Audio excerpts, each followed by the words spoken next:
Bueno, buenas tardes a todos y todas.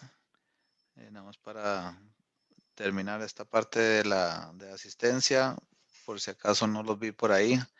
Alexa Cruz, Astrid Miranda, Emilio Rodríguez, Fabiana Martínez, Felipe Labarca, Jocelyn Chacón, luego Mariana Vargas, Mónica Danitzin, Nicolás Salazar y por último Alejandro Durán. Ok. Profe, a mí no me llamó Ariana Wedding. No, no estoy, perdón, disculpe, no me expliqué. No es que estaba pasando lista, sino que estaba solo verificando que los que llamé no estaban. Ah, Todos los demás ya los había visto aquí en la lista. Gracias. Mariana Vargas acaba de unirse, buenísimo. Bueno, ¿cómo vieron el examen, compañeros, compañeras? Primeros comentarios, impresiones. Ya por cierto lo califiqué, ¿verdad? Lo tienen ahí en el aula virtual. profe, yo le mandé un correo con unas dudas que yo tenía. Ok, mejor lo vemos en vivo, Alison. Sí, de hecho, ahorita, los próximos minutos, voy a resolverlo todo.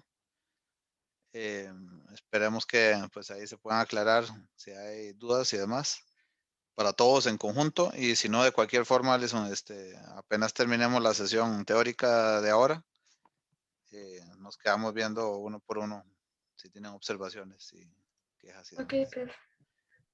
profe. Pero en general, ¿cómo lo vieron? Digamos, inclusive antes de recibir la retroalimentación. ¿Se les hizo familiar? No tanto. Había cosas que dijeron a saber cómo era eso. Profe, Sí. tal vez como en las preguntas creo que de retorno de inversión, ahí creo que yo me quedé. En la distribución de frecuencia, Stephanie. Ujú. Sí. Sí, eso. Tal vez, no porque no fuese eh, algo que no hayamos visto, sino tal vez el planteamiento. Ahí como que yo me quedé muy, muy bateada en ese sentido. Como te confundió. Ok. Sí. Sí, De Sí, hecho. profe, yo también me quedé igual que Stephanie, la verdad. Yo solo tuve problema la 1 y la 2, profe, que me confundí. Esas eran mis dudas, pero a partir de ahí, normal. Ok. ¿Qué más, compañeros, compañeras?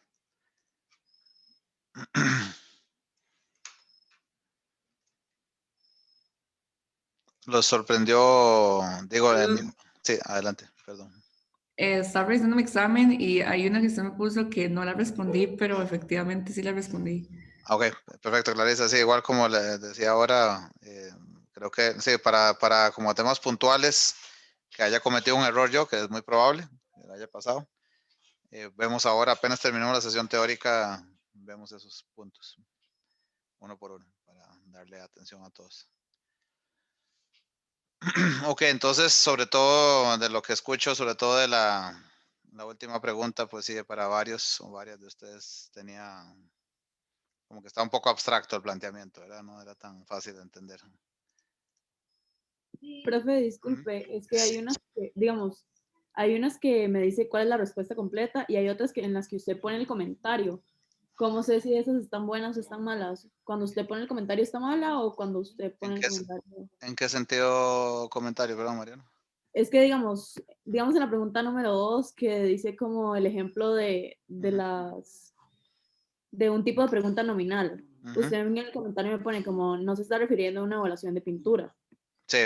Pero, o sea, digamos, bueno, según yo sí me estaba refiriendo a una evaluación de pintura, pero al fin y al cabo, digamos, está en verde. Entonces no sé si es que está buena o está mala o... Si querés, si hay una inconsistencia así, mejor la vemos también, Mariana, aparte. No recuerdo ahorita de tu... En principio, si hago un comentario es porque hay una observación donde al menos que parcialmente no está bien, ¿verdad? Pues, si no hay comentario, está bien lo que están planteando. Bueno, pero en general no es que haya, aparte de este tema entonces, de lo que me comentaron de la última pregunta, no hay una sensación o alguna inquietud de que lo que se estaba pidiendo no era exactamente en línea con lo que habíamos visto, ¿verdad? Eso pues me tranquiliza, digamos, que no tengan esa sensación. Y por otro lado, a nivel general, el promedio, y de una vez les digo que mi intención es hacerles un reconocimiento por lo menos de un par de puntos más para todos. O sea, como que la nota que tengan, sumarle, es prácticamente sumarle 5 puntos sobre 100, porque sí había varias preguntas que no eran casos aislados, sino que en general tuvieron un aprovechamiento bajo, lo cual hace pensar que esa materia no quedó tan clara. Pero en Profe, general, sí. perdón, nada más estaba viendo conforme a lo que preguntó la compañera Mariana, Ujú, si usted en la revisión como del examen, donde dice pregunta 2 finalizado, puntúa 4 ujú. sobre 4, entonces usted ahí puede Está bien, como sí, sí. ver los puntos ella para ver como cuántos tiene la pregunta. Bueno, sí, perfecto. Gracias, Esteban, muy amable por la observación. Sí, bueno, les decía entonces que no, desde ese punto de vista, pues no me preocupa entonces, y tampoco el nivel promedio en general, con esos 5 puntos más que les digo, va a andar cerca de los 75 de la nota promedio, 75, 76, lo cual siendo un curso de estadística tampoco es tan, es decir, está bien, ¿verdad? Está bastante bien. Digo, por la historia que hay con respecto a este tipo de materia. Entonces, pues por ese lado bien, y entonces lo que me queda en realidad es ver con los casos que ustedes tengan ahí puntualmente, como los que levantaron la mano ahora, si hay observaciones, inquietudes y demás, entonces ver si hay algo que tengo que corregir con muchísimo gusto, o si tienen inquietudes que quisieran plantear más así a nivel personal, también bienvenidos y bienvenidas. Ok, entonces ahorita lo que voy a seguir haciendo es revisando el examen propiamente, para que todos estén claros y claras de qué era lo que se estaba pidiendo y cuál sería la solución en cada caso. Dejando claro que no hay una única solución, ¿verdad? Lo que sí hay, aunque hay varias opciones en varias preguntas, hay algunas que sí no aplican, ¿verdad? Entonces voy a compartirles pantalla. Aquí tienen las preguntas, obviamente no en la forma en que se les despliega a ustedes, pero aquí vamos a poder ver una por una como un tipo visualización previa. Y ahí vamos a ir hablando de cada uno. Entonces voy a ir abriendo. No, así se queda un poco más complicado el asunto. Vamos a ver por acá más fácil. En esta decía, para determinar el valor que le asignan los evaluadores de obras de arte a ciertos ejemplares, se les pide calificar con una escala de 0 a 5. ¿A qué tipo de variable corresponde la pregunta indicada? Que los que tengan respuesta correcta aquí, ¿qué indicaron? Intervalo. Intervalo. Intervalo, ahí en esa tenés todos los 4, ¿qué son estos? Los 4 puntos, tenés de esa pregunta. ¿Todos están de acuerdo que es intervalo? Profe, yo puse ordinal y me la puso parcialmente correcta. Profe, yo tengo una pregunta. ¿No Ujú. se supone que de razón es el que incluye cero como un valor que no existe? Sí, sea, que- profe, yo también leí eso. El de razón es el 0, cuando se tiene un 0 real que decimos, ¿verdad? De razón es cuando el 0 indica ausencia a la variable. Por eso, y aquí no. Ajá, aquí no, El exacto, cero no esa no significa, sería de razón, no sería de razón, ¿verdad? pero el cero no significa que no, o sea, que hay ausencia.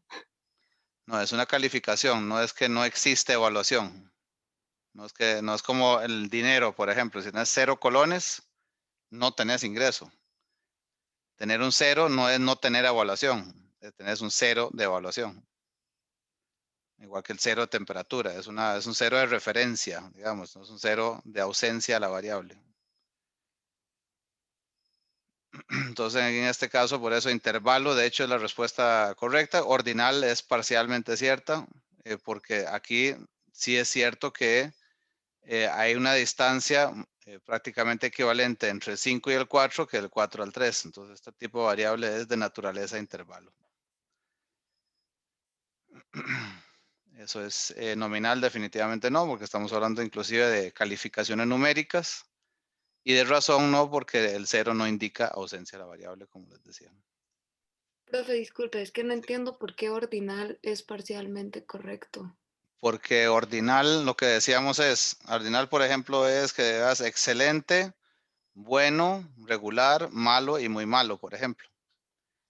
En esa escala puedes ordenar las categorías, pero no puedes restarle una a otra. No es que puedes decir que hay la misma distancia de una a la otra, sino que hay un orden, pero no puedes restar, no puedes hacer operaciones matemáticas con esa variable.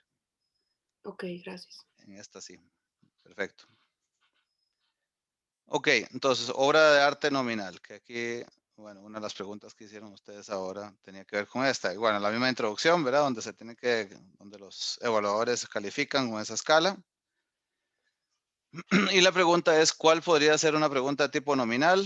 ¿Y cómo serían las posibles respuestas? Entonces, aquí alguien sería tan amable de decirnos alguna de las que se calificó bien, por favor. Profe, si quiere le puedo decir las que yo puse. Adelante, adelante. Sería ¿cuál es el estado de las pinturas? La pintura es vieja. Ok, la pregunta es ¿cuál es el estado de las pinturas? Ujú. Y la respuesta serían la pintura es vieja y ya se ven rasgos de descuido. La obra de arte está intacta y no ha perdido su luz.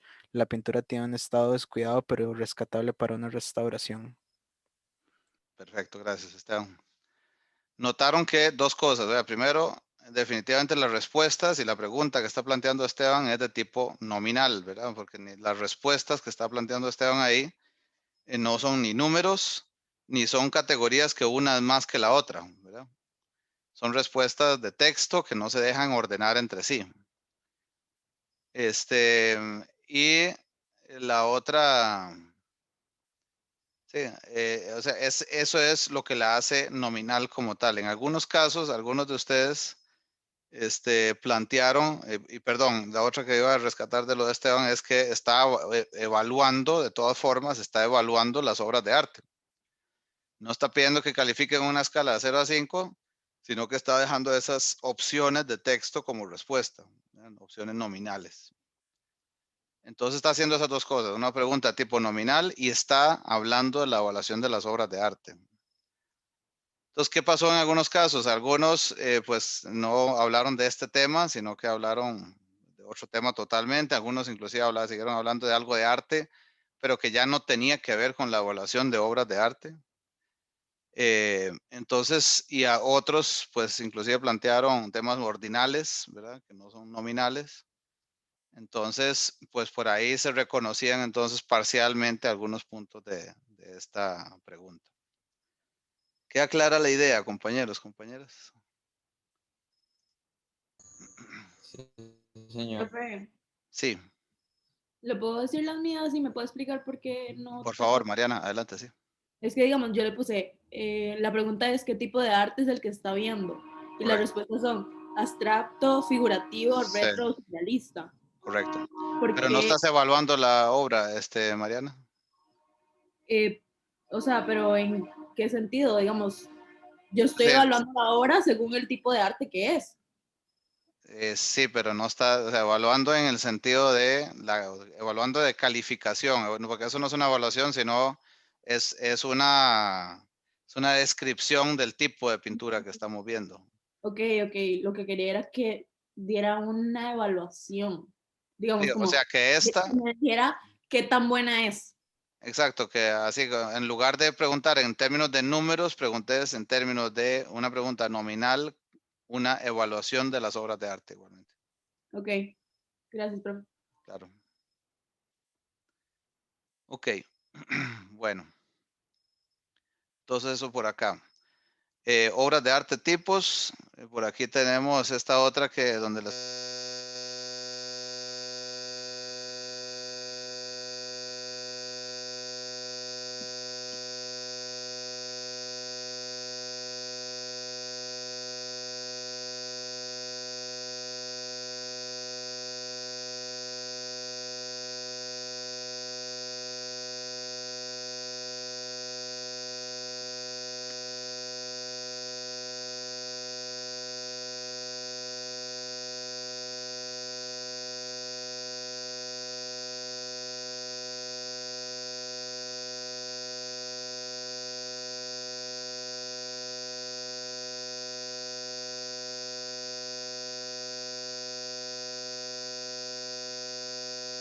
Profe, creo que no está funcionando el audio.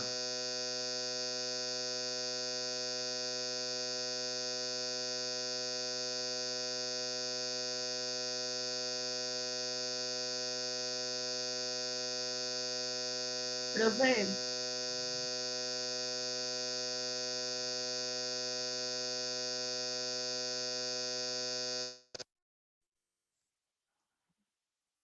Hola, buenas, ¿se escucha ahora? Buenas, Sí, profe, ahora ya sí. lo vimos, profe. Gracias por avisar, muy amables. Ok, ahí, no, ¿hasta dónde quedé? ¿Escucharon algo de lo que estaba explicando esta pregunta o Nada nada? de esta pregunta, profe. Gracias, muy amable. Vamos de nuevo. En esta les decía que teníamos entonces los datos, ¿verdad? De cuántos cuadros se habían hecho en cada técnica y tipo. De tal modo que, por ejemplo, aquí teníamos 27 pinturas hechas contemporáneas, hechas con acuarela. Y así todas las combinaciones entre columnas y filas que ven en este cuadro, ¿verdad? Y luego tenemos también cuántos cuadros se realizaron por año. Están acá, para cada año la cantidad de pinturas, indistintamente de qué técnica y tipo de pintura. Entonces, ¿qué tan importante es proporcionalmente cada, y de esta palabrita como que generó un poquito de dolor de cabeza también, ¿verdad? Pero de qué tan importante es proporcionalmente cada técnica para los dos principales tipos de pintura. Entonces, desde que me dicen que es proporcionalmente, yo debería ver cuánto representa, ¿verdad? Cada una de las técnicas para los tipos de pintura, o sea, debería considerar cuánto representa acuarela, estas 27 de los 69, o sea, qué porcentaje es esto de este total, y compararlo con el de pop, que es la otra, las dos principales es contemporánea y pop.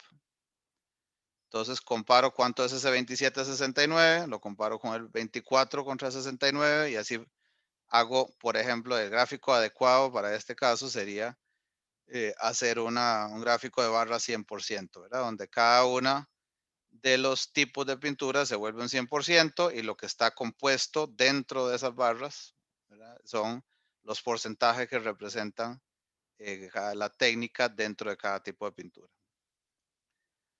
Entonces esa, sí, muchos de ustedes la contestaron correctamente. Parcialmente se tomó en cuenta si no lo hacían barras 100%, pero por lo menos barras compuestas. También se vale.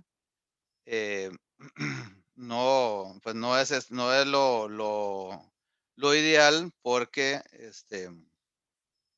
porque aquí se indicaba proporcionalmente, ¿verdad?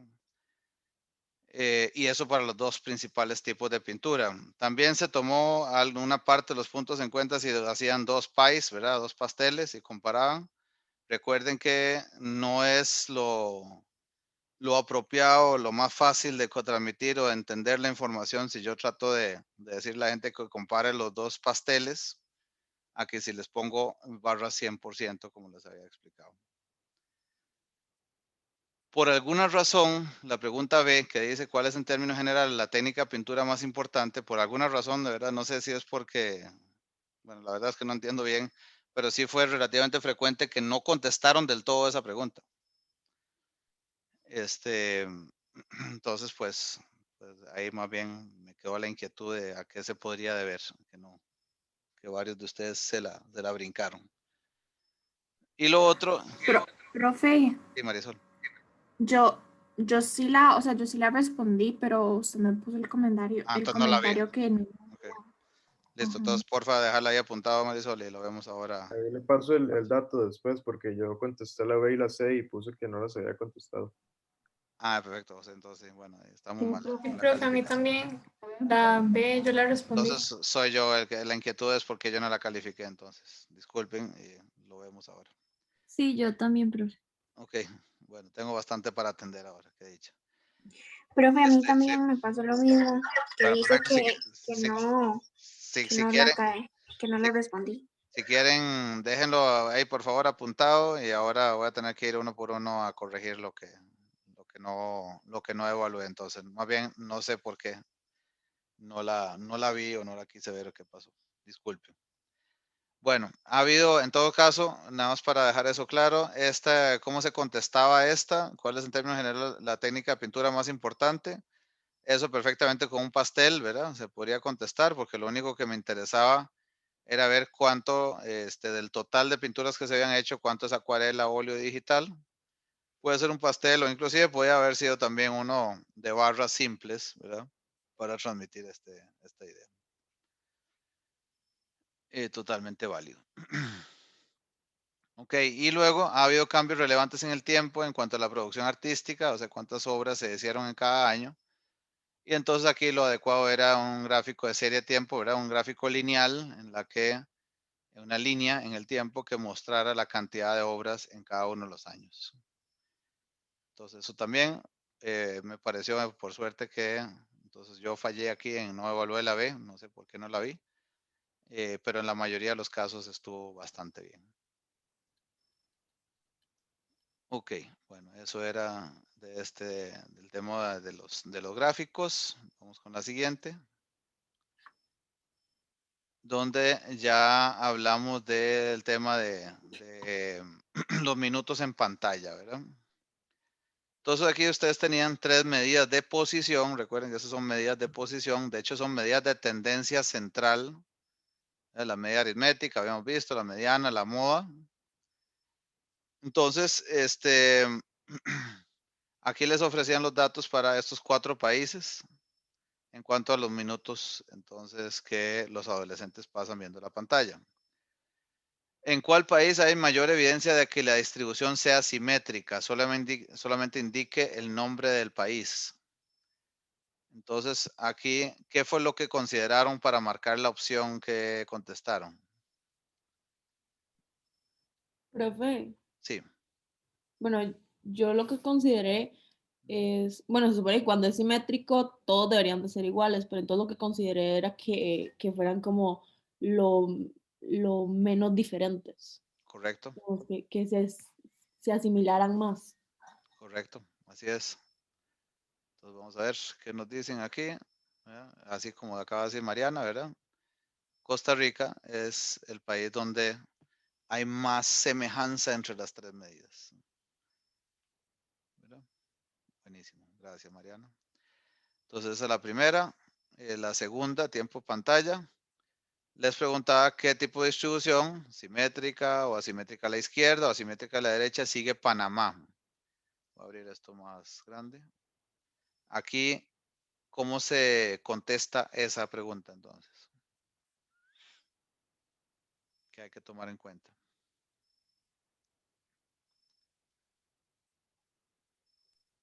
Sí, la media es más grande que la mediana, creo. No me acuerdo. Ok, ¿y qué es eso que indicaría? Si la media es más grande que la mediana. En este caso es más pequeña, tal vez, si quieres más bien, dado que es más pequeña, ¿qué indicaría? Que es asimétrica hacia la izquierda. Buenísimo. Entonces aquí confirmamos tal cual como decís, es asimétrica a la izquierda. Muy bien. Luego tenemos el tiempo pantalla 3, que aquí más bien lo que se pregunta, con el mismo cuadro, es con qué medida de posición compararía Chile y Panamá y por qué. Aquí también alguien que tenga todos los puntos nos ayudaría por favor con qué consideró y qué respondió.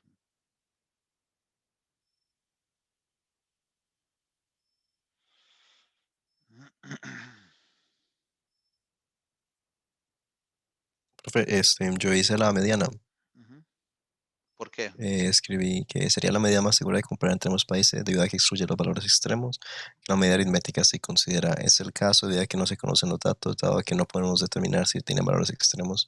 Es mejor considerar la mediana como la mejor opción.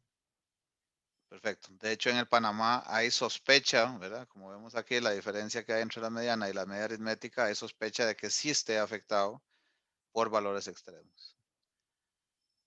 Muchas gracias, Matías. Entonces, recuerden que decíamos, la media aritmética pues es la mejor medida para hacer estas comparaciones para variables. Recuerden que esto es una variable de tiempo, ¿verdad? O sea, es cuántos minutos pasó la gente, es una variable continua. La moda en realidad nos ayuda muy poco en estos casos, porque es poco probable que se repitan muchos datos. Pues aquí se indica una moda, ¿verdad? Pero probablemente sea poco representativa. Y más bien, en estos casos buscamos o entre la media o la mediana trabajar. ¿Por qué se podría usar la mediana en algunos casos? Cuando sospechamos que aquí esté afectado alguno de los países que estamos comparando por valores extremos, como es el caso de Panamá. Entonces, por ende, la recomendación aquí sería usar la mediana para hacer esa comparación. Tal como dijo Matías. Muchas gracias. La cuarta pregunta de tiempo en pantalla. Interprete cada una de las 3 medidas de posición para el caso de Guatemala. Bueno, aquí era, vamos a ver, lo que no se valía en esta pregunta era decir la media aritmética es 180, y la mediana es tal y la moda es tal, ¿verdad? O sea, la interpretación es en términos del problema. Entonces, en términos de problema quiere decir que, en el caso de Guatemala, lo que tenemos es que en promedio, considerando todos los valores que tenemos en el estudio, los adolescentes guatemaltecos pasan 124 minutos por día viendo la pantalla. Al mismo tiempo, podemos decir también en Guatemala que hay 50% de los adolescentes que ven menos de 83 minutos y otro 50% que ven más de 83 minutos la pantalla. Y por último, la cantidad de minutos que fue más mencionada por los adolescentes en este estudio fue 65 minutos. Esa es la moda, ¿verdad?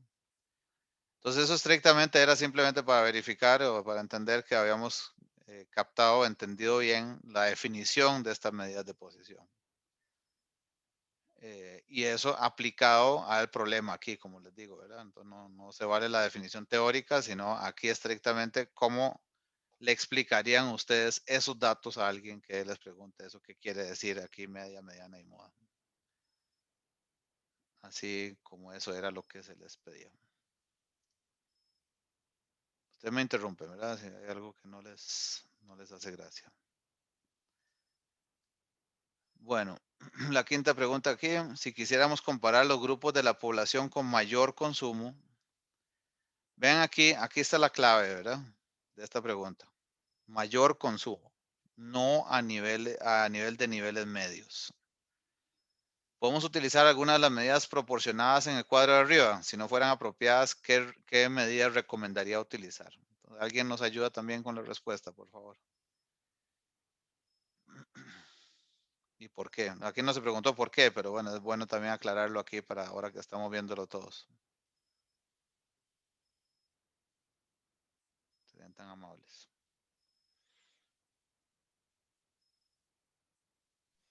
¿Cuál fue la pregunta, profe? Si tenés la respuesta correcta aquí, ¿qué fue lo que, si tenés todos los puntos, qué fue lo que colocaste y por qué? Yo puse percentiles porque dice que hay que comparar los grupos, entonces para sacar los grupos es necesario sacar los percentiles. Exacto, o sea, los grupos quiere decir, exacto, como decís ahorita, los niveles medios, si yo quiero comparar a nivel medio la posición de la tendencia central de estos países, yo puedo utilizar estas medidas con la consideración que hablamos ahora que nos dijo Matías, ¿verdad? De que es mejor utilizar la mediana en varios de estos casos.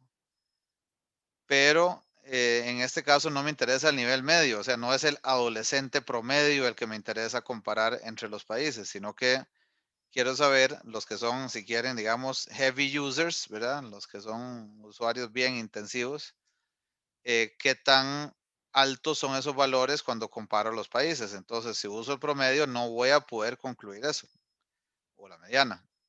Lo que necesito es ubicar cuál es esa cantidad de minutos a partir de la cual se acumula cierto porcentaje de la gente. Por ejemplo, el percentil 80 o por ejemplo, el percentil, lo que ustedes quieran, el cuartil 1, el percentil 75. Cualquiera de esas opciones hubiera sido correcta aquí. Lo que no es correcto es utilizar estas medidas. Y lo otro que también fue relativamente frecuente, por alguna razón también me decían medidas de variabilidad. Recuerden que si yo quiero comparar cuánto consumen, ya sea a nivel medio o a nivel de los grupos de alto consumo, como en este caso que se solicita, la variabilidad lo que me va a decir es qué tanto se parecen a ese promedio, ¿verdad? Qué tan dispersos están alrededor de ese promedio, como habíamos hablado en esa sesión. Para comparar el nivel como tal, no me va a ayudar a sacar alguna medida de variabilidad. Ok. Bueno. La sexta pregunta de esto, del mismo cuadrito, ¿en cuál país parece ser más recomendable utilizar el rango intercuartil para tener una noción de la variabilidad de los datos? Entonces, alguien aquí también me ayudaría con qué plantearon, o por qué escogieron lo que escogieron.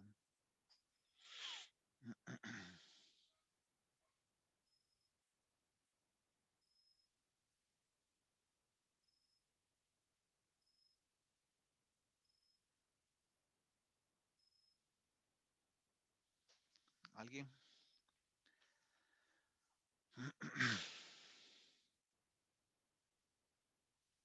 Ya se aburrieron.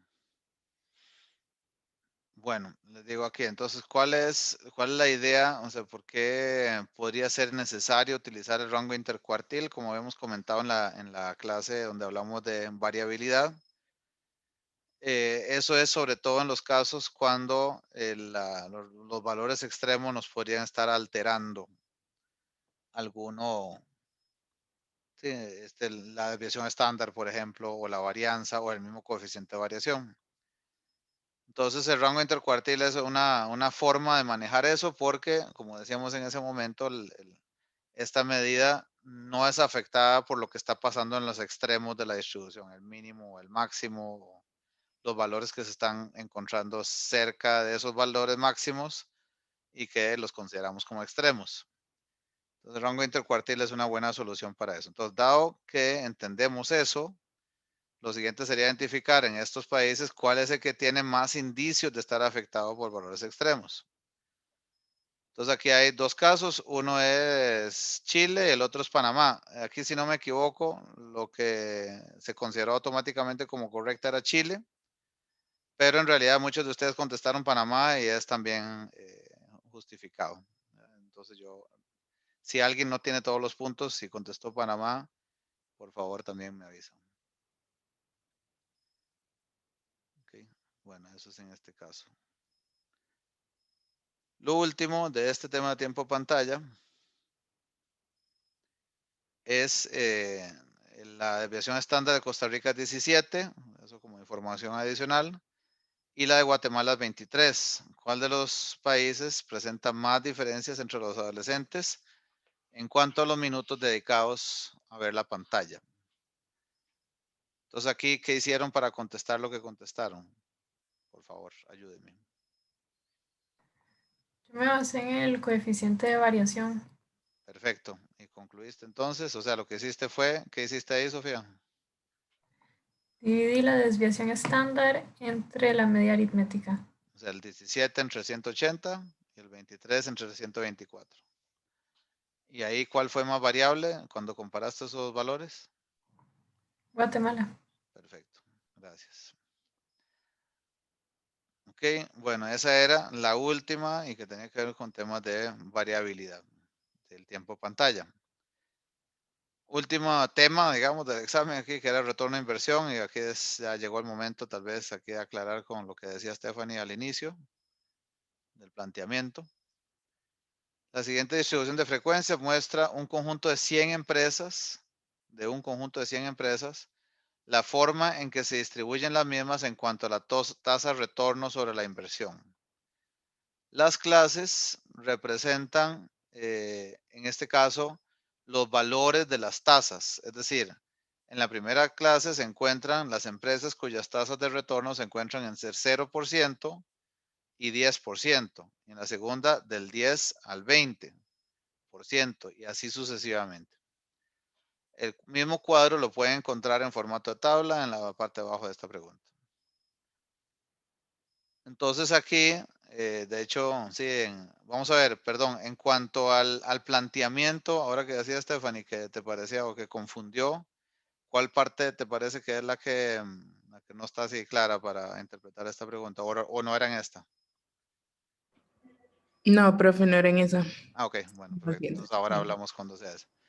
Ok, entonces este cuadro lo tenemos que llenar. De hecho, algunos o varios de ustedes me estuvieron preguntando un poco para tener un poco de guía en esta parte. La frecuencia relativa, recuerden que siempre es la absoluta de cada fila entre el total, o sea, cuántos representan estos 16 de los 100. Aquí, además, para no molestar adicionalmente a nadie, pues digamos, hicimos el favor de dejar el 100 aquí abajo, ¿verdad? Como para que quedara más claro. Entonces, era 16 en esta clase, representa un 16%, 21, perdón, que corresponderían aquí, son el 21%. 35 corresponden al 35%, bueno, y así sucesivamente, ¿verdad? Aquí los casos, o sea, cuántas empresas hay en cada clase que tienen este rango de tasas de retorno, y aquí es cuánto representa esa cantidad del total de empresas estudiadas. Y estas dos columnitas que ahí también me di cuenta, mientras me estaban preguntando, que ahí eso no lo habíamos dedicado suficiente tiempo, seguramente, cuando lo expliqué. Esto es estas columnas que son las acumuladas, ¿verdad? Son relativas, o sea, son porcentuales. Lo que hacen es acumular, en este caso, de arriba hacia abajo de la tabla, o sea, 16% es la primera clase, quiere decir que hay un 16% de las empresas tienen 10% retorno o menos. Luego la siguiente clase lo que hago es sumar este 16 al 21, al 37%. Lo cual se interpretaría entonces que hay un 37% de las empresas que tienen 20% de retorno o menos, etcétera, ¿verdad? Y para la última columna, la frecuencia acumulada más de, voy al revés, de abajo hacia arriba. Entonces aquí se interpretaría que hay un 3% de las empresas que tienen 90% de retorno o más, ya no menos, ¿verdad? O más. Y así hacia arriba voy sumando, ¿verdad? En esta fila, aquí como era un 0% que teníamos que llenar, entonces es el 3% del anterior más el 0% de acá, 3%, y así voy acumulando hacia arriba. Y eso es lo que había que adjuntar, y pues algunos me mandaron el PDF, otros me mandaron Excel, todo bien, ¿verdad? Entonces ese era el tema de la distribución de frecuencias, tal cual. Aquí era donde se ponía un poquito más, un poquito más grosero, si quieren. Y de hecho, para tener eso bien clarito, voy a volver a abrir aquí. Vamos a ver cómo puedo ver el cuadro más sencillo. Voy a duplicar esto.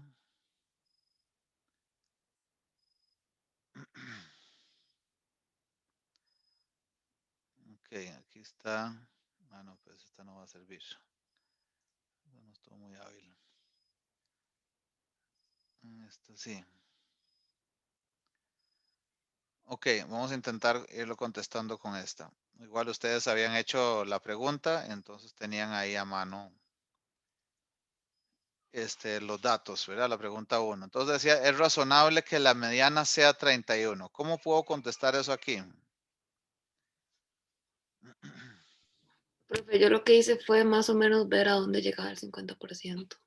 Exacto, perfecto, gracias Valentina. De hecho, aquí si vemos, entre eso que dijiste vos ahorita sería ubicar que entre estas dos clases se acumula el 50% de las empresas, ¿verdad? Entre 37 y 72. O sea, en algún valor entre 20 y 30 tendría que estar la mediana, porque ahí es donde se acumula el 50%. Es decir, no es factible que la mediana sea 31. No sé, ahí, Stephanie, ahí vos me decís, vos que levantaste la mano con este tema, en alguna de esas donde digas que ahí tuviste problema. ¿Queda claro el criterio aquí, compañeros? Sí, profe. Ok, buenísimo. Entonces esa sería esa pregunta. Vamos con la que sigue. La 3. Con base en ese mismo cuadro que ustedes construyeron, usted le daría la razón a alguien que alega que en promedio la tasa de retorno no es mayor a 15%. Entonces, bueno, ¿qué opción tengo aquí? Voy a ir aquí otra vez. Y veo este cuadro y digo, ok, vamos a ver, no es mayor a 15%, ¿verdad? Es lo que preguntaban. Vamos a ver qué decían. No es mayor a 15% en promedio, ¿verdad? Vean que lo que yo sé es que hay 16 empresas que están entre 0 y 10, 21 que están entre 10 y 20. La mayoría de las empresas están entre 20 y 30. Luego hay todavía suficiente gente arriba de 30. ¿Verdad? Entonces, si yo tuviera esos datos, no los tengo aquí en detalle, ¿verdad? Pero si yo tuviera los datos aquí específicos que están en cada uno de esos rangos, pues no hay un indicio claro para nada, sobre todo que la mayoría de la gente está en esta clase que es mayor a 15% de retorno. No hay ningún indicio para poder afirmar algo como lo que afirma esta persona. No pareciera que tenga razón esta persona. Si tuviéramos los datos brutos y los calculamos, o sea, los datos no agrupados, sino uno por uno, de las 100 empresas, no es esperable, no es probable que sea ese promedio menor a 15%. Por eso es que la respuesta en este caso es no, no le daría la razón a esa persona. Okay. Vamos a ver. La penúltima. Un grupo de inversionistas ha definido como mínimo para invertir en el país que un 25% de las empresas tengan un ROI, o sea, una tasa de retorno mínimo de 30%. Entonces yo quisiera que haya bastantes empresas. ¿Cuántas empresas? Bueno, por lo menos un 25% que cumplan con esta tasa de retorno límite. Entonces, de nuevo, me devuelvo aquí. Me fijo en la frecuencia acumulada más de, para eso es útil esta. Y veo que dice que de 30%, o sea, en 28% de las empresas que tienen 30% o más de retorno. 28%. Me devuelvo a la pregunta, que era lo que me decían, que al menos un 25% de las empresas cumplan con ese criterio. Entonces, sí es el caso de esta distribución. Una pregunta que no me quedó muy claro. ¿Por qué usted decidió usar la frecuencia acumulativa más de?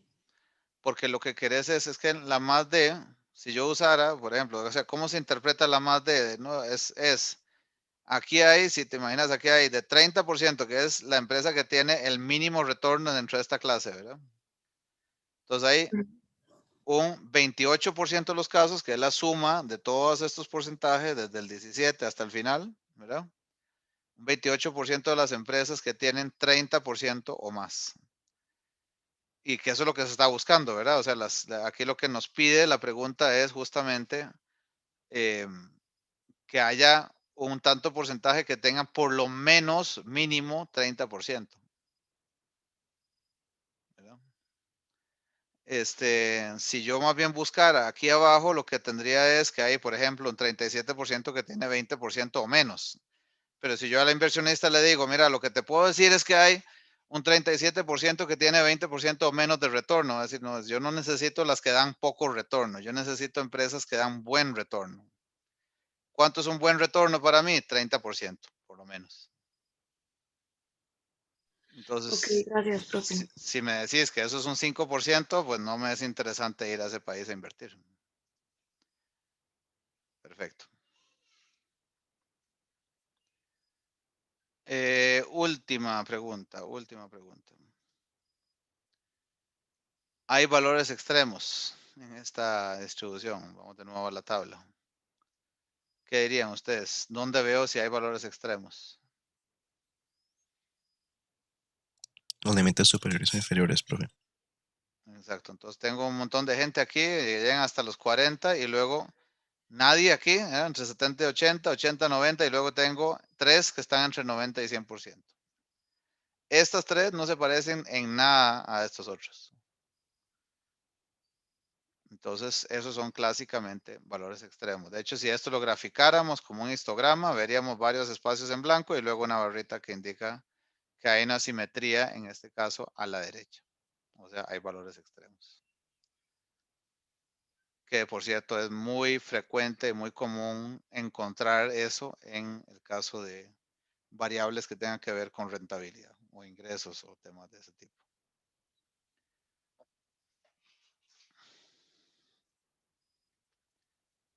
¿Qué tal, Stephanie? Perdón, que vos habías dicho que en alguna de estas, no sé si con eso que estaba contando queda más claro o decís que así lo interpreto yo, pero no era tan sencillo interpretar. Adelante.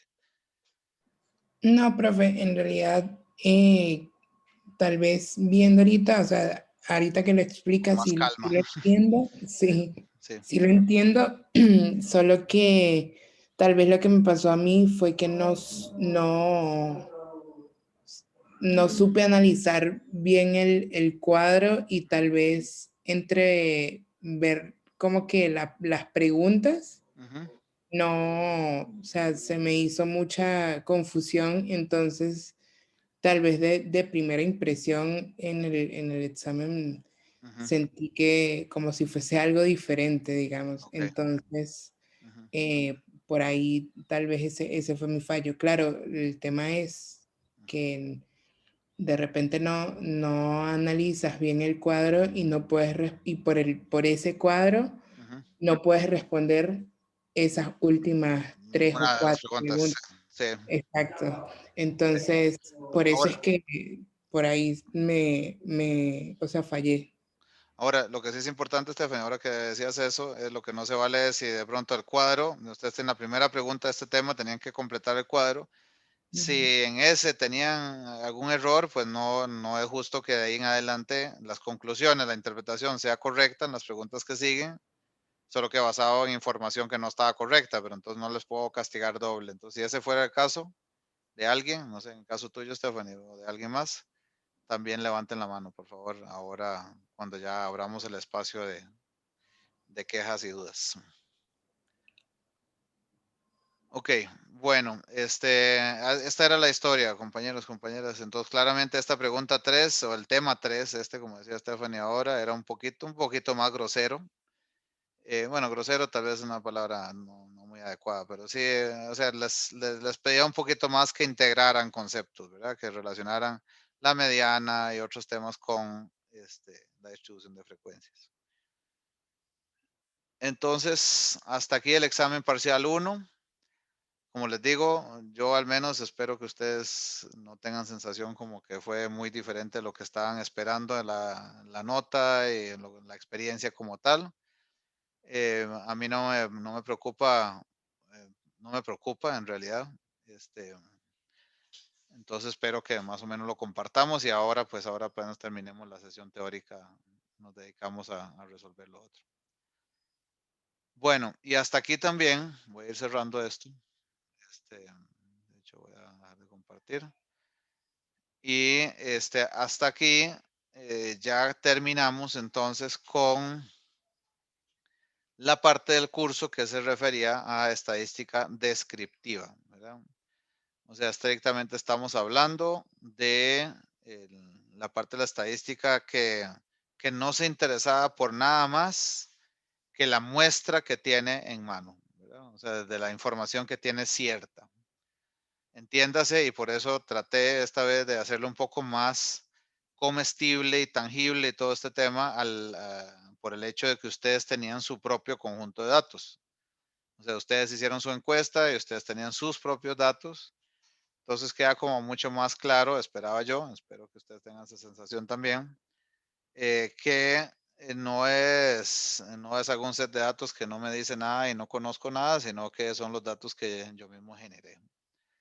Entonces, estadística descriptiva, lo único que le preocupa, como les decía, es el describir adecuadamente, resumir adecuadamente esos datos en información que permitiera también, sí, tomar algunas decisiones, como ustedes vieron en los ejemplitos de las preguntas del examen que vimos ahora, entre otros. Matías, adelante.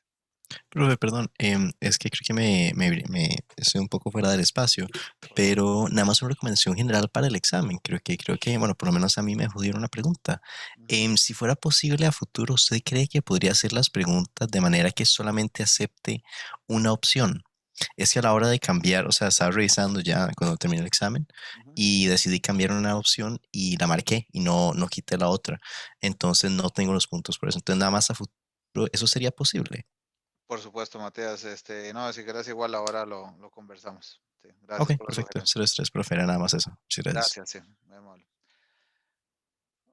Ok, bueno, entonces les decía que hasta allá habíamos llegado con la parte de resumir y comunicar eficiente y eficazmente información numérica. De a partir de ahora nos vamos a ocupar con todo el tema que tiene que ver con estadística inferencial, o sea, que ya no solo nos interesa describir lo que tenemos en la muestra, sino también el poder inferir algo más allá de lo que tenemos ahí en la mano. Entonces vamos a hablar hoy por primera vez de uno de esos temas que son series de tiempo, lo que tenemos hoy en agenda. Entonces, permítame compartir la presentación.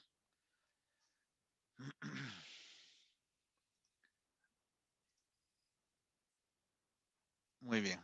Entonces, en series de tiempo, para empezar, algo que espero que la gran mayoría de ustedes haya visto en algún momento, al rato algunos también están relativamente familiarizados con el tema.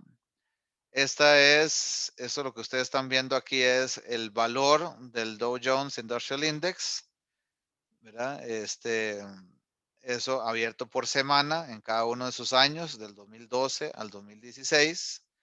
Este índice dicen algunos, ¿verdad? Algunos economistas que es como el termómetro, ¿verdad? La medición de la temperatura y el estado de actividad de la economía estadounidense. Aquí están reflejadas básicamente el precio de las acciones de los blue chips, como dicen, ¿verdad? De las compañías más representativas de Estados Unidos, con más historia, trayectoria, relevancia en la economía como tal. Entonces, aquí lo que nos va a reflejar es las variaciones y los cambios que se ven en el tiempo, perdón, es los cambios en el valor de las acciones, en el precio de las acciones y por ende también la expectativa de rentabilidad y el tipo de actividad que están logrando desempeñar esas empresas. Entonces, eso es lo que conceptualmente estamos viendo acá, un índice, una evolución en el tiempo. Entonces, la pregunta es, o lo que uno como estadístico se cuestiona es, ¿cómo puedo de alguna forma modelar esto? Era resumir eso y sobre todo, la pregunta detrás de todo siempre va a ser, ¿cómo hago para hacer un pronóstico? ¿Verdad? Para hacer una proyección de ese índice en algún plazo futuro. O sea, yo aquí puedo usar este gráfico, que es ninguna otra cosa más que un gráfico lineal, ¿verdad? Una serie de tiempo como la que ya hemos visto. Nada más que ahora ya no solo me interesa mostrar lo que pasó, que es esto de 2012-2016, sino poder extrapolar, como decíamos, ¿verdad? O proyectar algo para un periodo futuro. Ese periodo futuro, valga la redundancia, no lo conozco. Entonces, por eso estamos en un ejercicio de estadística inferencial. Voy a pronosticar algo que no conozco.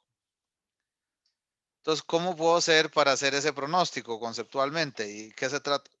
Perdón, este tema de series de tiempo. Y aclaro también que es un concepto y una herramienta muy propia de la economía como tal, ¿verdad? O sea, los economistas viven de la aplicación correcta de series de tiempo para hacer sus proyecciones de lo que esperan que suceda en el futuro.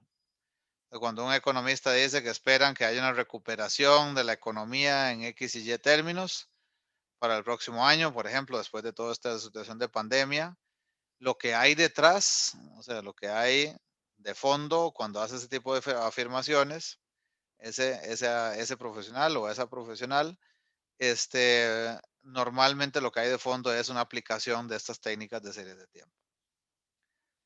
Entonces, conceptualmente, lo que andamos entonces buscando es descomponer, y ese es el concepto aquí importante, descomponer esa serie en varios elementos, ¿verdad? Como si estuviera, como si lo que viéramos aquí es una suma de varias cosas, de elementos que hacen que haya un valor específico en cada una de esas semanas que ven acá. Entonces, ¿cuáles son esas componentes o lo que llamamos también efectos que se están dando aquí en el tiempo? Bueno, una de las que son más sencillas de observar es algo que llamamos tendencia, por ejemplo, desde más o menos mediados de 2012 hasta casi, bueno, digamos que el tercer trimestre del 2014, como ven acá, hubo una tendencia a crecer, ¿verdad? Ustedes ven que continuamente el índice, aunque tiene ciertas bajas aquí en el tiempo, pero vuelve a retomar constantemente esa tasa de crecimiento. ¿Verdad? Entonces aquí hay una tendencia a la alza. Luego tienen otra tendencia que pareciera ser más hacia horizontal, ¿verdad? Más sin crecer ni decrecer. Y de nuevo, aquí hay breves interrupciones, si ustedes se fijan, se mantiene en este rango, ¿verdad? En esto entre 16,000 y 18,000.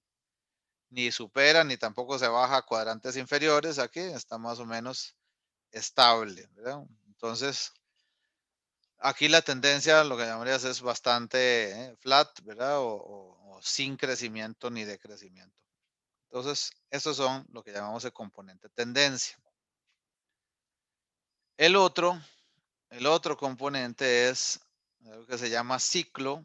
Y el ciclo es básicamente, como ustedes ven, hay ciertos momentos, y esto es, y por eso también uso este ejemplo del Dow Jones Industrial Index, porque es la representación más natural, más fiel de una economía capitalista, ¿verdad?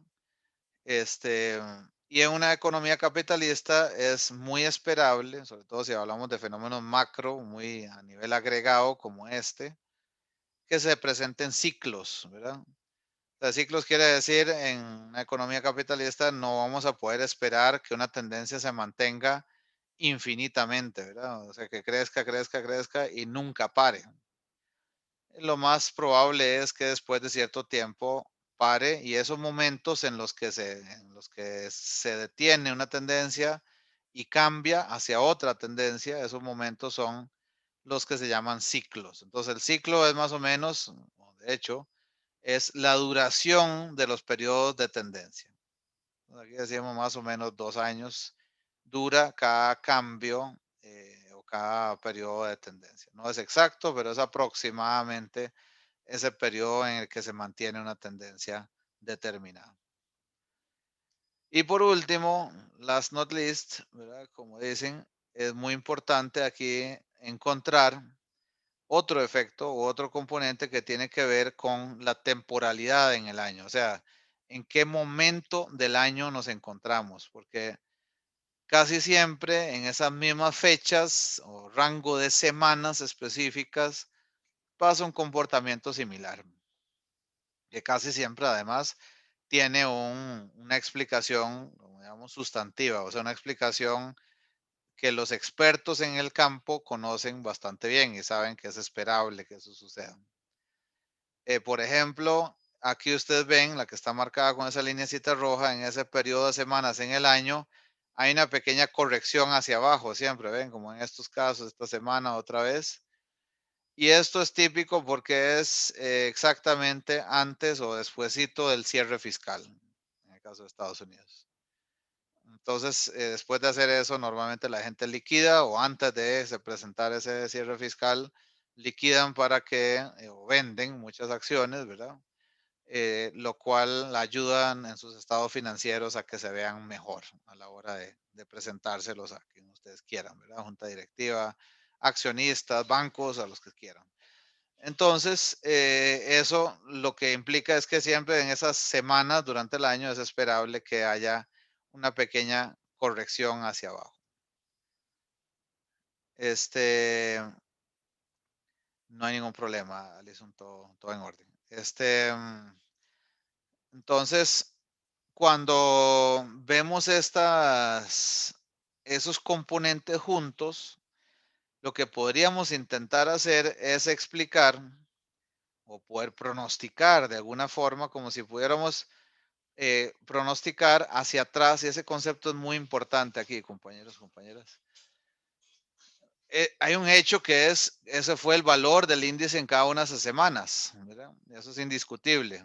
Eso fue lo que sucedió en la historia y eso es un ejercicio, como les decía, una tarea de la estadística descriptiva, el mostrar esa evolución con un gráfico lineal como este.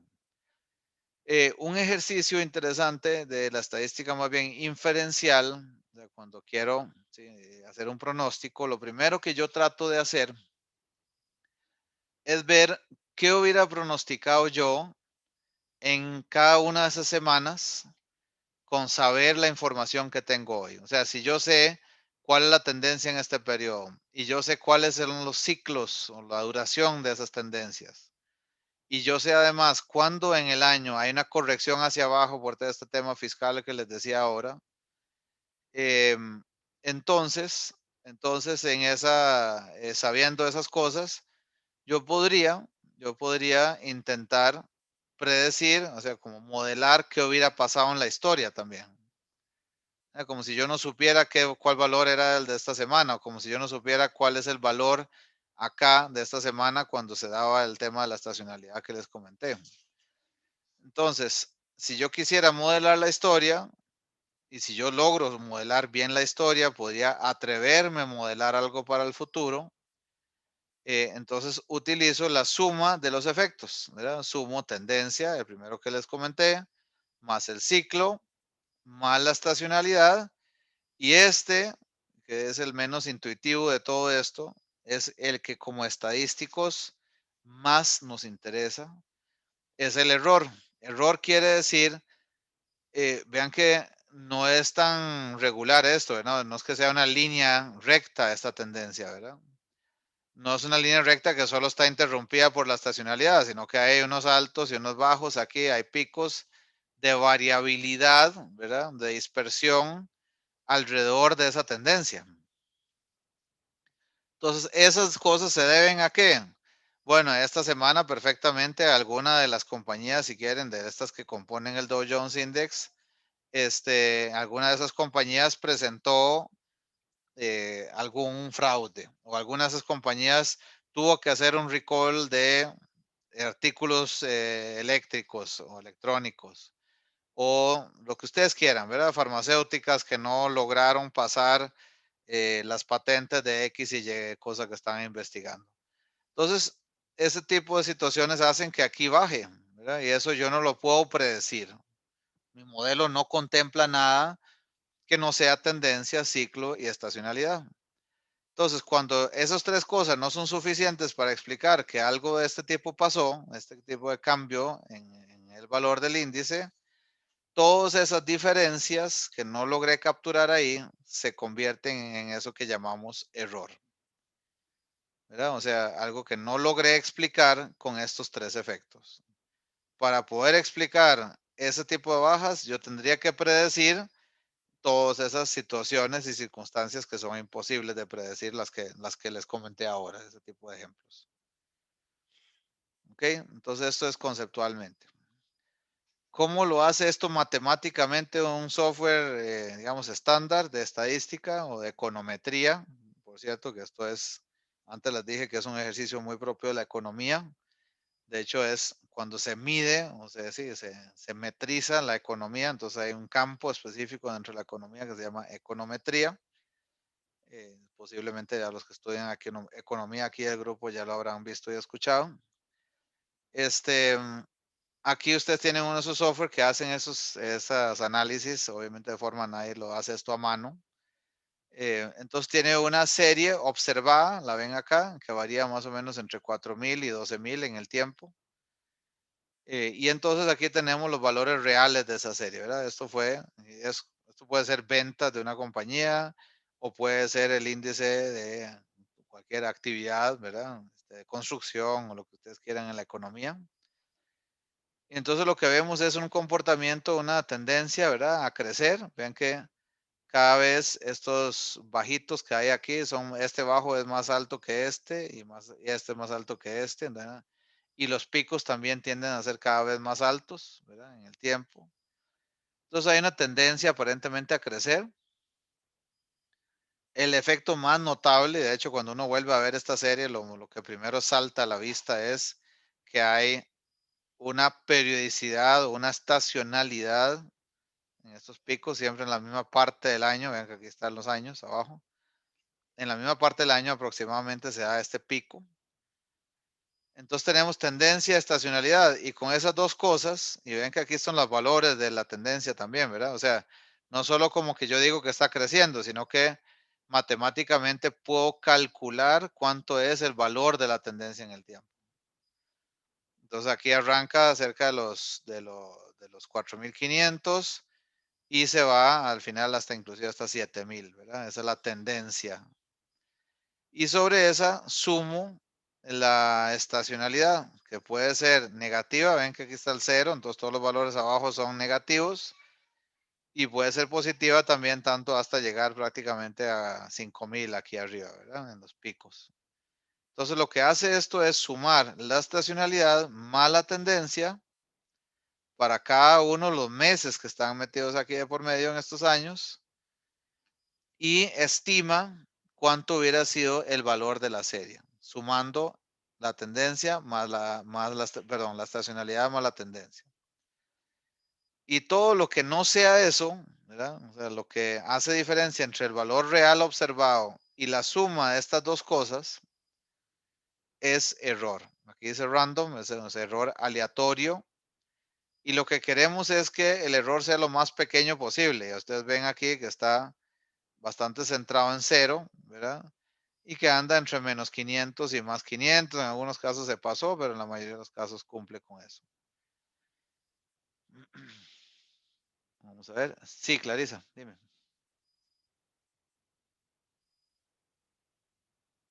Hola, hola, Clarisa. ¿Me escuchan los demás? Sí, profesor, ¿oye Sí, bien? profe. Sí, señor. Ah, ok, Escucha. perfecto, Sí. gracias. Listo. Bueno, Clarisa me estaba preguntando que cómo se saca el error. Sí, aquí voy a ser más concreto, aquí en este caso. Aquí ustedes tienen, por ejemplo, para este periodo, yo voy a tratar de pronosticar este valor que está acá, que es más o menos 8.000 y resto que está aquí arriba, ¿verdad? Lo vemos aquí en esta escala.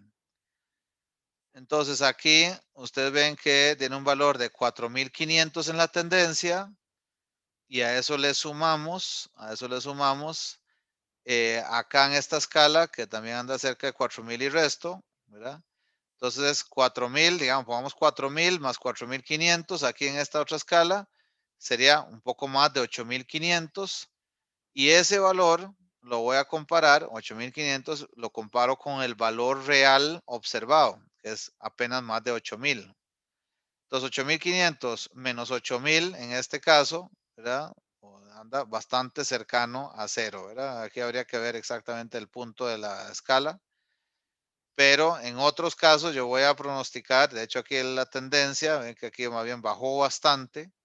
Y aquí voy a estar pronosticando con este trend y este valor de la estacionalidad un valor más alto de lo que fue el valor observado real aquí. Entonces aquí me empieza a dar errores positivos, porque lo que hago es sumar el pronóstico, que es tendencia más estacionalidad, y le resto lo observado. Y por eso da aquí valores positivos. Y luego también en algunos otros periodos me da negativo y me vuelve a dar positivo el error, y así se va hasta para todos los periodos analizados. Queda claro el concepto del error aquí, de qué es la diferencia, ¿verdad? Entre el pronóstico, tendencia más estacionalidad y el valor observado. Entonces, este error aleatorio, lo que quisiéramos es que sea, ahí me decís Clarisa, disculpa si con eso me expliqué, si no, trato de ser más explícito. Sí, está bien, gracias, profe. Buenísimo. Este error, entonces que ustedes ven aquí, ¿qué es lo que queremos que suceda? Lo que queremos es que no haya una tendencia en el tiempo, o sea, que no sobreestimemos, ¿verdad? Que se haga más grande aquí hacia el final y más pequeño al inicio, y tampoco como que haya periodos en los que es mucho más variable o haya mucho más diferencias que en otros, hacia arriba y hacia abajo. Entonces, lo que quisiéramos es que sea, básicamente uno no pudiera ni siquiera predecir, por eso dice random, uno ni siquiera pudiera predecir el error en el tiempo. O sea, si hubiera una tendencia, yo podría decir, ese modelo sobreestima cuando en los periodos recientes y subestima en los más antiguos. Si pasa algo así, no nos sirve mucho el modelo de la serie de tiempo. Ok, hasta aquí alguna pregunta, alguna duda, compañeros, compañeras. Esto muy conceptual por el momento. Ahorita vamos a ir al Excel a enseñarles un ejemplo del siguiente tema dentro de estas series de tiempo. Pero hasta acá conceptualmente está claro. Sí, profe. Sí, yo diría que sí, profe. Perfecto, gracias. Ok, entonces el siguiente punto es un poco más tangible, digamos, un poco más comestible, es cuando proyectamos series a partir del uso de lo que llamamos medias móviles. El ejercicio que vamos a hacer entre hoy y mañana, probablemente, sí, de hecho lo voy a dejar para que lo entreguen mañana en la noche, es hacer proyección de series con estas medias móviles. Entonces, lo que ustedes ven aquí es un viejo amigo conocido, ¿verdad? El IPC. Recuerdan que eso fue lo último que vimos antes del examen. El índice de precios al consumidor, es decir, el índice que nos permite calcular la inflación, es la curva azul que tienen acá, que no está punteada, ¿verdad? Ese es el valor real del IPC, que de hecho, curiosamente, históricamente, y algunos de ustedes lo comentaron ahí a modo de comparación para la tarea, me pareció bien, de Costa Rica.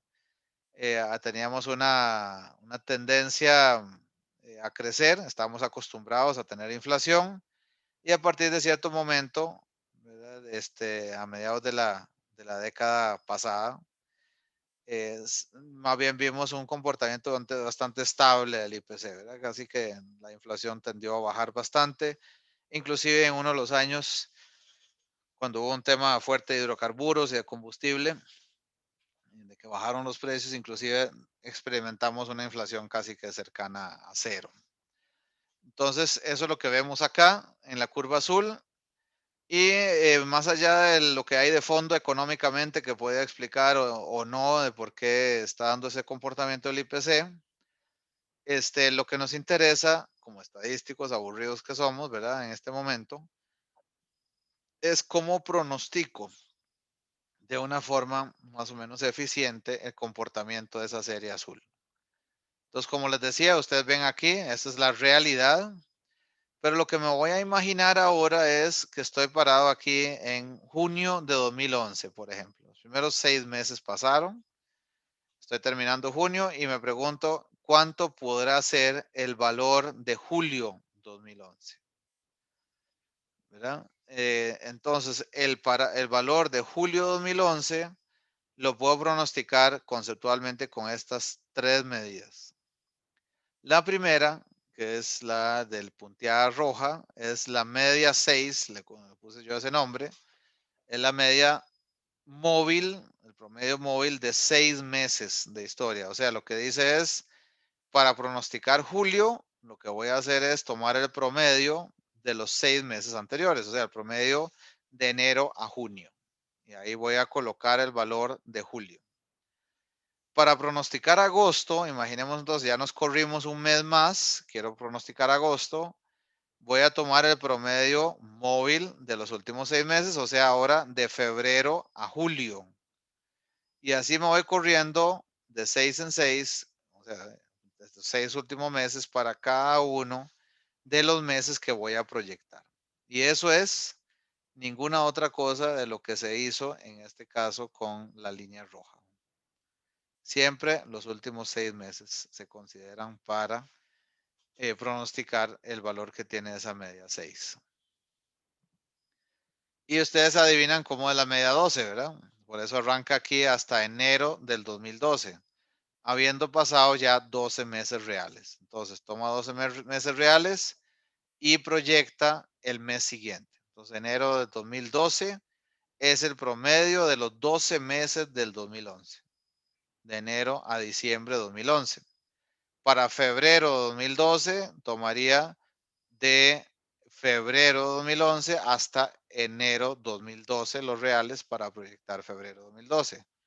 Y bueno, no los voy a cansar. Eso es exactamente lo que hace toda la línea que está punteada verde. Y por último, podríamos utilizar esto que dice EMA. Aquí estamos abusando un poco de la nomenclatura en inglés. El Exponential Moving Average, de la media móvil exponencial.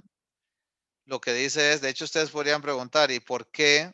¿Verdad? ¿Por qué en estos casos, por ejemplo, de la media de 12 meses, se toman en cuenta los 12 meses anteriores, pero a cada uno, aquí nunca dije que le iba a dar un peso especial a ningún mes, sino que es el promedio simple, o sea, sumo los 12 meses y los divido entre 12. Alguien podría cuestionar aquí, ¿por qué no le damos más peso a los últimos meses? Probablemente lo que vaya a suceder en enero de 2012 tenga más que ver con lo que pasó en los últimos 3, 4 meses que con lo que pasó en enero del 2011. Sin embargo, bueno, podríamos darle algún peso también a enero de 2011, nada más que menos que a diciembre de 2012, por ejemplo. Perdón, diciembre de 2011. Entonces, si uno quisiera hacer eso, lo cual es muy común que suceda, yo le podría dar un peso diferente a cada uno de los meses para poder calcular el valor en cada uno de estos periodos igual para el Exponential Moving Average. Entonces, ¿por qué es exponencial? Porque yo le voy a dar exponencialmente más peso a los periodos más recientes y exponencialmente menos peso a los periodos más antiguos. Ahí ustedes me interrumpen, por favor, si hay algo que no les hace gracia o que no se entienda. Algunas consideraciones con esto, las medias móviles. La estimación del periodo siguiente con cada periodos anteriores, con promedio simple o suavización exponencial. Esto es lo que acabamos de hablar. K quiere decir que puede ser 6 meses, 12 meses, puede ser más o menos periodos, ¿verdad? Eso a como suele ser la práctica en cada una de las industrias o fenómenos que se trabajan. Entre más periodos en el cálculo, ¿verdad? Más estabilidad en la estimación. Vean, si analizan el comportamiento de esta línea verde, es muy poco nerviosa, ¿verdad? O sea, cambia poco en el tiempo, ¿no? Refleja la tendencia, pero no presenta picos prácticamente. Eso es porque siempre estamos considerando 12 meses para calcular el promedio. En la línea roja, a diferencia de la verde, aquí sí hay, ¿verdad? Reacción y hay un poco más de picos en el tiempo. Entonces, por eso decimos que esta línea roja, que son de menos periodos, es más sensible a cambios en el corto plazo. O sea, vean que aquí veníamos más o menos siguiendo una tendencia de este tipo y después hizo un salto a un valor más alto a partir de aquí de finales del 2012. La línea roja se tardó un poquito, pero también hizo ese salto, y es un salto más pequeño, pero sí reaccionó. Y la línea verde prácticamente se quedó tranquila, ¿verdad? No presentó esos cambios. Entonces, a eso se refiere este punto acá. La suavización exponencial ya les comenté, ¿verdad? De cómo pierde peso cuando son periodos más viejos. Y ¿qué es el problema de usar estas medias móviles, ya sean simples o exponenciales? El problema es que si tuviéramos alguna estacionalidad, por ejemplo, ¿verdad? Si tuviéramos, como nos tocaba en el caso de Coca-Cola, por ejemplo, proyectar o pronosticar lo que se iba a vender de los productos de portafolio Coca-Cola para el mes de diciembre, para época pico, ¿verdad? Lo que llamamos para Navidad y las fiestas y demás, y paseos, aumentaba el consumo estacionalmente. Diciembre presentaba un pico. Si yo utilizo el promedio de los meses anteriores, voy a tener, de cualquiera que sea, ¿verdad? Exponencial o simple, voy a tener probablemente no, voy a tener de hecho errores fuertes en el pronóstico. Entonces, esto sirve cuando no hay esos comportamientos típicos repetitivos en el año, ¿verdad? Como estas estacionalidades, ahí sí se pueden utilizar eso. Si hubiera, o sea, en otras palabras, sirve para el IPC, no sirve para pronosticar ventas de consumo masivo, por ejemplo. Bueno, eso es el tema conceptual de las medias. Y la otra cosa que les quería decir, que tiene esto de aplicación, también en el campo de economía, sobre todo como les decía, es que yo podría, en lugar de estimar con una media móvil, podría tratar de estimar lo que va a pasar en periodos futuros con una línea recta como esa punteada roja que está puesta sobre esa misma evolución del IPC. Se ve que esa curva azul es la misma que estábamos viendo antes. Y ahora en lugar de trabajar con promedios móviles, exponenciales o simples, lo que voy a trabajar es con una línea recta, ¿verdad? Una ecuación lineal que llamamos también. Entonces, ¿cómo se describen? Y ahí ustedes, no recuerdo ahora si me habían comentado que habían llevado cálculo o matemática hace poco. Pero bueno, igual esto inclusive, ahí para los que no, inclusive los voy a caer un poco mal tratando que recuerden lo que vieron en el colegio con funciones. Y aquí no voy a entrar en nada matemático, ¿cómo se llama? Extravagante, no se preocupen. Aquí lo que tienen entonces es la estimación que voy a tener en cada uno de los periodos se va a deber a una pendiente de esa recta, ¿verdad? Que es este valor de 0.014, lo cual quiere decir que cada mes que pasa, el índice crece 0.014, ¿verdad? Para cada uno de los meses va a crecer esa cantidad. Y que en el caso de que estemos en el 1 de enero de 1900, voy a tener un índice de menos 419. Obviamente no vamos a estimar hasta tan atrás, pero eso es básicamente lo que llamamos la intersección con el eje X, ¿verdad? ¿Dónde arranca todo esto? En menos 419. Entonces, para efectos prácticos, eso es lo que haríamos para el mes en cuestión. Lo multiplicamos por esa cantidad de meses desde enero de 1900 y lo multiplicamos por este de 0.014 y a eso le restamos 419. Vamos a ver, esa es la parte de qué es lo que significa esto que está puesto acá. ¿Para qué o qué consideraciones deberíamos tener acá? Usa todos los registros históricos de la serie, o sea, no solo los últimos 12 meses o los últimos 6 meses o todo lo que hablamos en el caso de los promedios móviles, utiliza todos. No es sensible para nada a cambios en el corto plazo. Y más allá de eso, de hecho yo diría que en términos prácticos, la principal utilidad que tiene esto en realidad es identificar los periodos o de los ciclos económicos que hablábamos ahora. Entonces vamos a tener periodos en los que está por arriba de la recta, ¿verdad? Donde hablamos de recuperación. Vamos a tener algunos periodos que están bastante por debajo de la tendencia de la recta esa, por ejemplo, estos últimos acá, que cuando ya llevan más de 6 periodos seguidos en los que están por debajo de la recta, hablaríamos de depresión. Y también es común ver que algunos subieron y bajaron unos meses, menos de esos 6 meses. En este caso son meses, ¿verdad? En otras series podríamos ver días. Y ahí hablaríamos de recesión, ¿verdad? O sea, tuvimos una pequeña recesión, volvimos otra vez a recuperarnos y eso es lo común que uno ve en estas series en el sistema capitalista, ¿verdad? Como les decía. Cuando ya se queda más tiempo por debajo, se habla de depresión.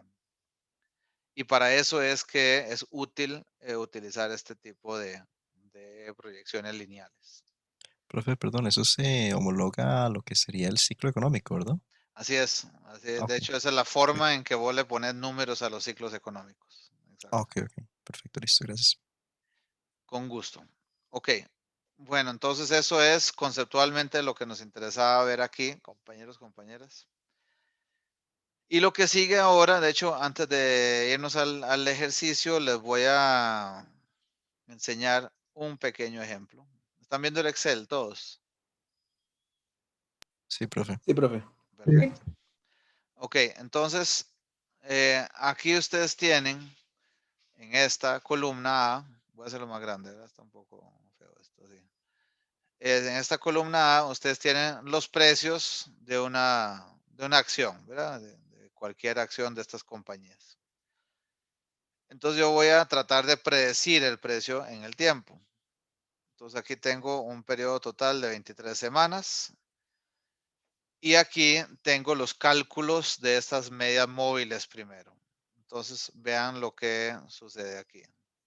La media móvil 6, ¿verdad? Lo que está tomando son 6 días antes siempre. Entonces aquí dice promedio, que por cierto ya por favor utilicen todas las funciones de Excel. Ya los molesté suficiente con todo eso.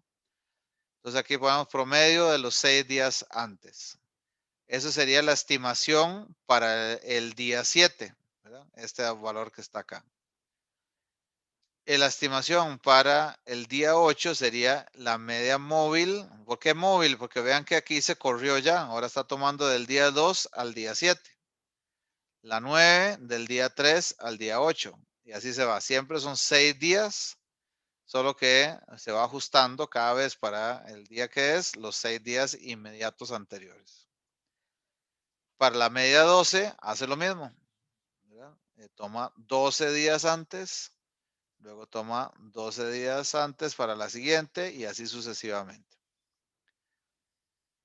Lo otro que puedo calcular o que debo calcular y les pido como parte del ejercicio es que evalúen el error, ¿verdad? Porque yo dije, voy a pronosticar el valor del día 7 con los 6 días antes, en el caso de la media 6. Entonces yo tengo un valor real, aquí está, de 59.29 y lo que pronostiqué con los 6 días previos es 51,9. La diferencia es lo que llamamos el error de esa medida. El error de la medida 6 es, entonces, el real menos el pronosticado.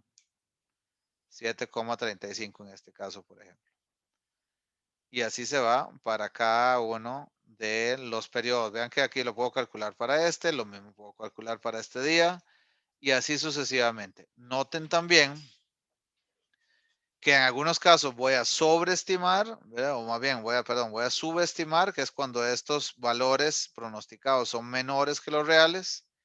Y en otros casos voy a sobreestimar, como en este, ¿verdad? Que el real fue 30 y el pronosticado fue 58. ¿Sí? Así es el error para calcular el error de la media. Ahora, el que suele dar un poquito más de dolores de cabeza, ¿verdad? Si quieren, es el asunto de la media móvil exponencial o el exponential moving average, porque la pregunta es, bueno, ¿y qué peso le doy a cada día, verdad? Entonces ustedes aquí se colocó los pesos, ¿verdad? Lo importante en estos pesos es que noten aquí abajo, ¿verdad? Dice suma 100%, ¿verdad? Es muy importante que lo que ustedes coloquen aquí como porcentajes, que no tiene que ser esto mismo, puede ser otro, que usted le den más peso aquí y le quiten peso a los primeros días. Eso es eso se puede ajustar tanto como para que el error se haga más pequeño con respecto a los observados. Entonces se puede experimentar para ver cuál es la mejor asignación de pesos. Y una vez que decidieron esa distribución del 100% en los días que vayan a usar, lo que hacen es hacer una suma de producto aquí. O sea, lo que hacemos es esto mismo que está acá. ¿No? Vean lo que hace es en esta fórmula G3, dice, ¿verdad? O sea, lo que está en el peso para el primer día, un 10% multiplicado por el valor del primer día, ¿verdad? Que dice aquí A3, vean la columna, más G4, o sea, el peso del día 2 por el valor del día 2, y así me voy hasta sumar los 6 días a los cuales les asigné peso aquí. ¿Okay? Entonces, así se hace para el primero. Para el segundo se hace lo mismo de los pesos, pero ahora el primer día que se considera es el día 2, ¿verdad? Vean que nos vamos corriendo igual en la media móvil exponencial. Entonces, lo que se queda fijo son los pesos y lo que se corre son los valores de los días que ahora son los últimos 6. Profe, Sí, ¿cuál se multiplica? se multiplica, aquí Stephanie, se multiplica el peso del día, el 10%, por el valor del día, más el peso del día por el valor del día, más el peso del día 3 por el valor del día 3. Okay. Y así te vas los 6 días, sumando esos productos, ¿verdad? Entonces, con eso lo que estamos haciendo es, en lugar de usar una media simple, que es sumar todos y dividirlos entre la cantidad de valores, aquí es darle un peso diferenciado, distinto, a cada uno de los días. Sí, esto es una opción. Esto es una opción. De hecho, ahora les voy a colocar este archivo ahí en el aula también. La otra opción que tienen ustedes es trabajar con estas columnas que están acá, también, ¿verdad? Donde les pongo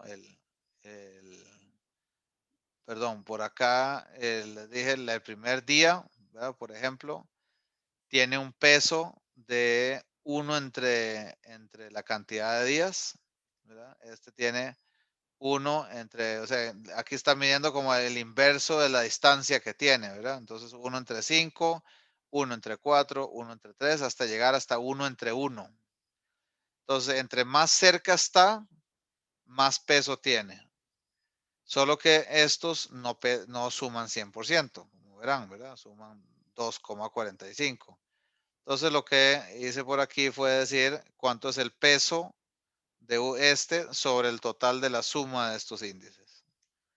Es otra forma de buscar construir pesos de una forma exponencial, ¿verdad? Como para no tener que asignarlos a mano si no quisieran hacerlo.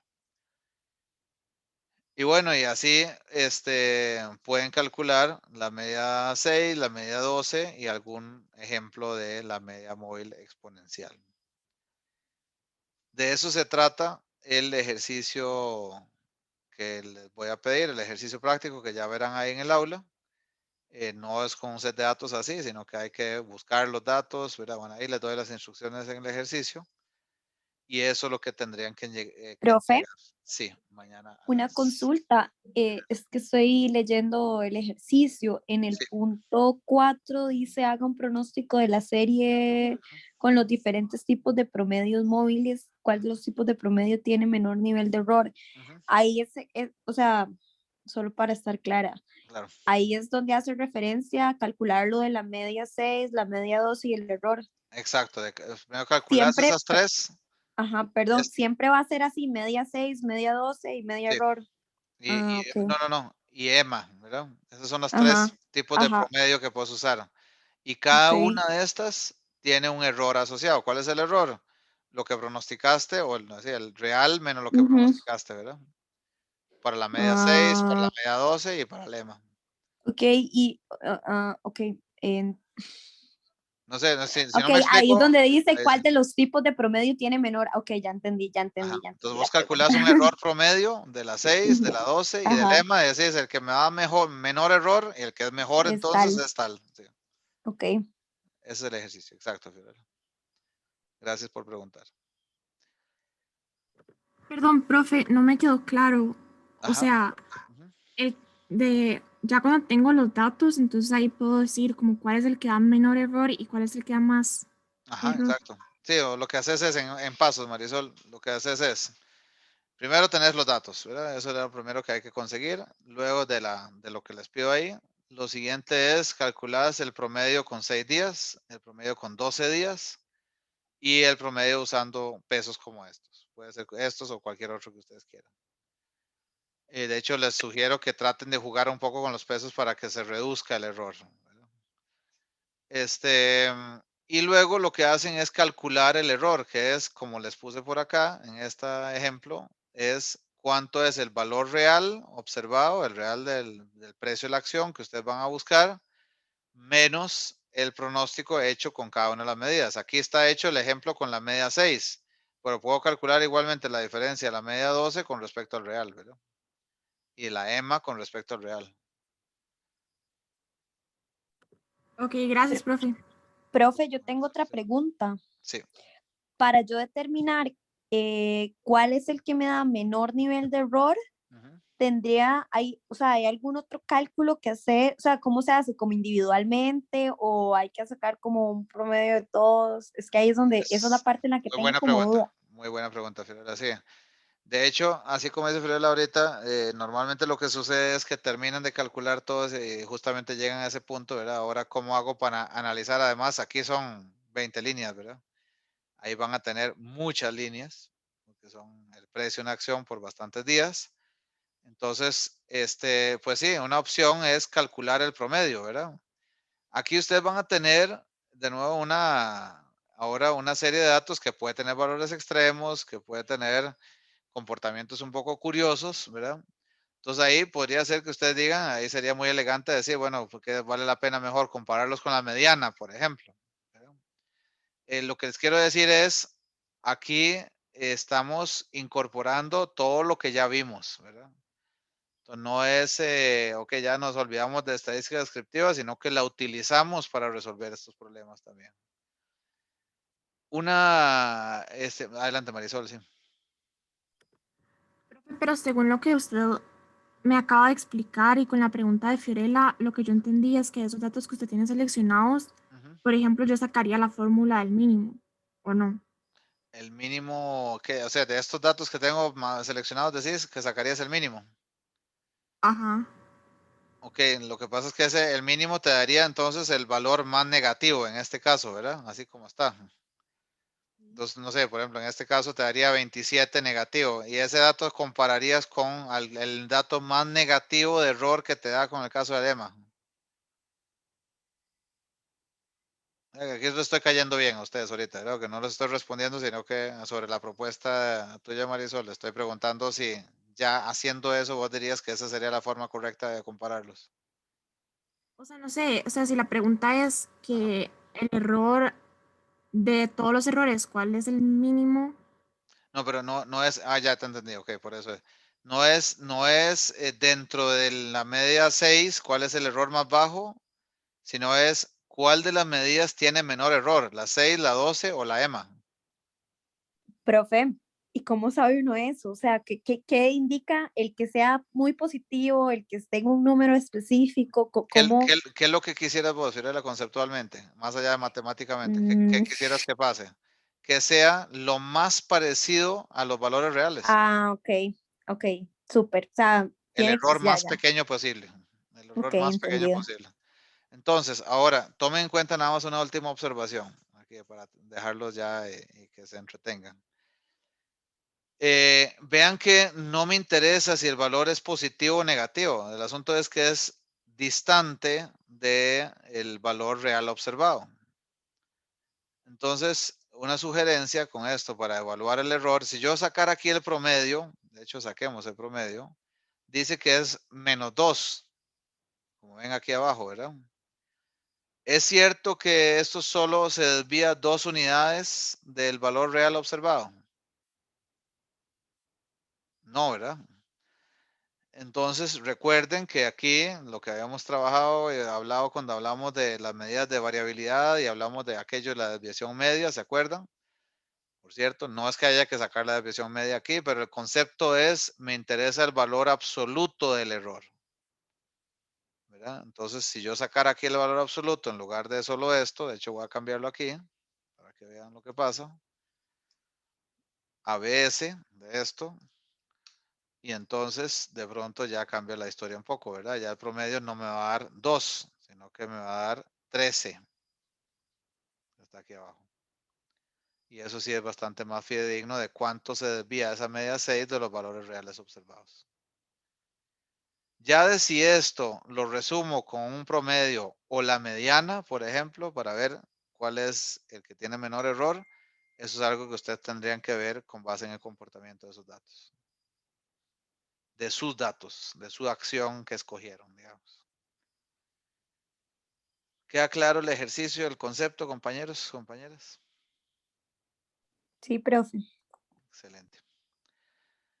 Ok. Profe, y no hay Sí. que buscar el error de media de 12. También, no, de hecho tenés que calcular los tres. Aquí nada más estoy dando el ejemplo, Marisol, de la media 6. Pero lo mismo que hay que calcular para la 12 y lo mismo hay que calcular para la EMA, porque si no, no los puedes comparar.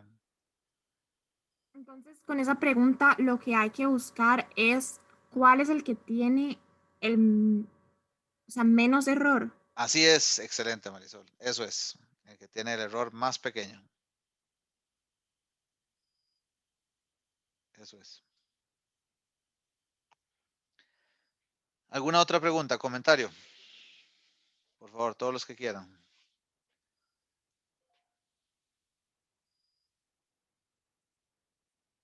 Bueno, probablemente surjan ahí. Ustedes saben, como siempre, aquí nos quedamos un poquito. Me voy a desconectar un poquito antes hoy, como tipo 8:45, 8:50. Pero mientras tanto, pues aquí voy a estar. Para las dudas que tengan, nada más tengan en cuenta que voy a durar un ratito seguramente aquí atendiendo todas las barbaridades que hice con la calificación del examen. Entonces voy a dejar de proyectar, paro la grabación también.